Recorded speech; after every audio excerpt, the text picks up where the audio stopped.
Alright, game 1 we're against Matt Bond from Yuck Fu.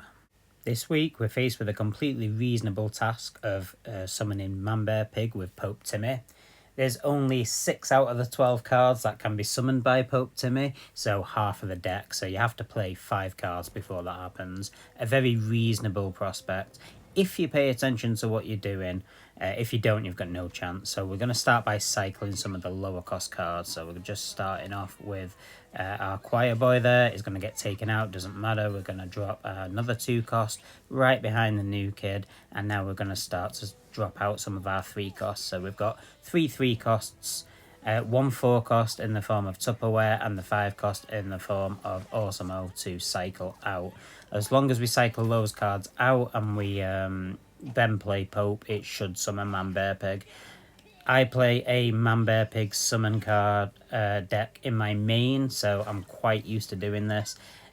You just have to pay attention to the cycle. As long as you do that, it's easy. If you don't pay attention to the cycle, you've got no fucking chance of doing it. It's just not going to happen. So you can see now I've dropped Awesome behind my new kid, and we get in there with this cycle. So now we're going to drop another 3 cost in the form of Craig. He's going to hit that AoE, which is nice. And now we can just drop Tupperware, hit the freeze, and we should now be in a position where we can play Manbear Pig. So what we're going to do is we're going to wait until we're at 8 energy, just on the off chance that we've cycled back into Inuit, and then we can play Inuit out.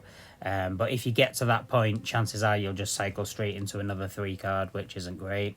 So here we are. So we'll just drop him, and as you can see, we drop the Inuit on the top. So I called that perfectly.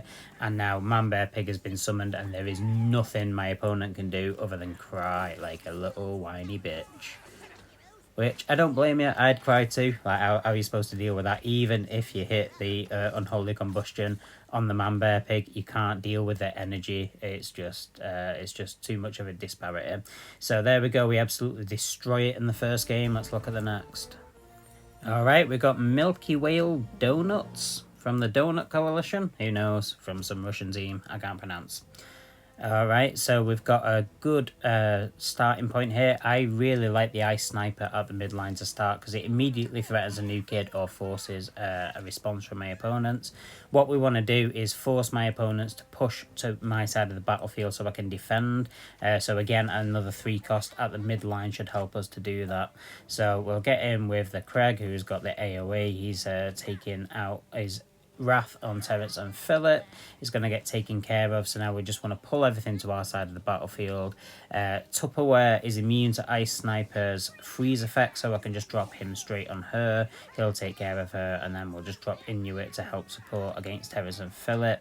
Right, Heidi is about to knock onto the new kid, so we can drop a couple of 2 costs there.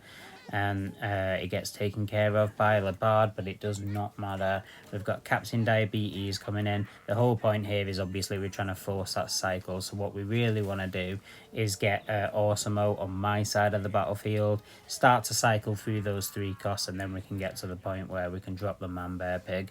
So there we go, Awesome in front of the new kid.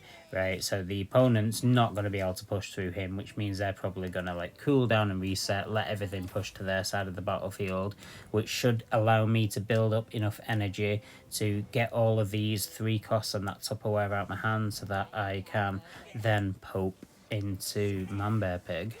So we're near to doing that at this point. We just need to be wary of that Tupperware. That could fuck us up, so we probably want to make sure that we get to 9 energy if we don't drop in first.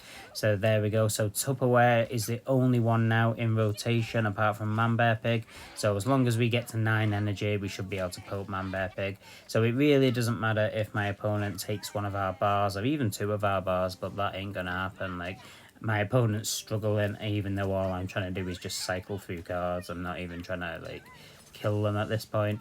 Alright, so we'll just let the new kid take care of Choir Boy, and as you can see, we're now at that 9 energy, so it works perfectly. There's the Pope at the top. Then on the other side, we drop the Tupperware. Nothing my opponent can do now. Again, even if they get rid of Manbear Pig, they're not going to be able to stop Pope and Tupperware. So we just hit the freeze there, and yeah, my opponent's so screwed. There's nothing they can do. Another very, very easy victory by summoning Manbear Pig with Pope Timmy. Gotta love it. What an easy week. Alright, Momentous Monkey from French something or other. I didn't quite catch that. Yeah, if your team didn't go with this deck that we've got this week, it's because your team doesn't trust you to be able to play this effectively. Now, I would say if you're not used to Poping Manbear Pig, you should be practicing. I Pope Manbear Pig all the time. I didn't practice, don't need to.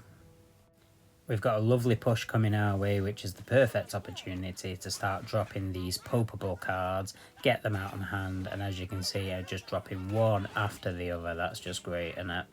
So not only have we got a really nice push coming over to my opponent's side that they're going to have to deal with, but we're only 2 cards away from the Pope Manbear Pig setup.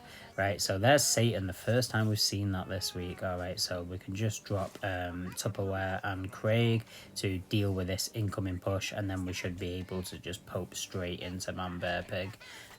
We will, because of the cycle, we will just make sure that we're actually able to do that. We don't want to get caught out.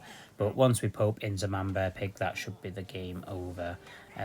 Again, lovely, easy week for me, but it's because this is my bread and butter. Like, I pope Manbear Pig every single time I play South Park, unless I'm doing an event or something. So I know exactly what I'm doing. We don't need to worry about losing a bar. It is irrelevant. So you can see, there we go. There's the Manbear Pig. Right, so my opponent is going to have to hit it with an Unholy Combustion if they've got any chance of stopping this. But even if they do, like that kind of 5 energy spent taking out the Manbear Pig when I've got the rest of the push coming. So you can see he's done that, but he can't deal with everything else I've got going on now. I've just got the momentum on my side. It should be very, very easy to take these last 2 bars. So that one just requires a single hit, so Heidi will get that. And there we go, Heidi's got that. Ice Sniper died to the Inuit, but I've got my own Inuit coming in. We're going to hit the freeze. Nothing my opponent can do. We've just decimated them. So there we go. We've absolutely dominated this week because it was a deck that fits my style of play. Thank you for watching. I'll see you next week.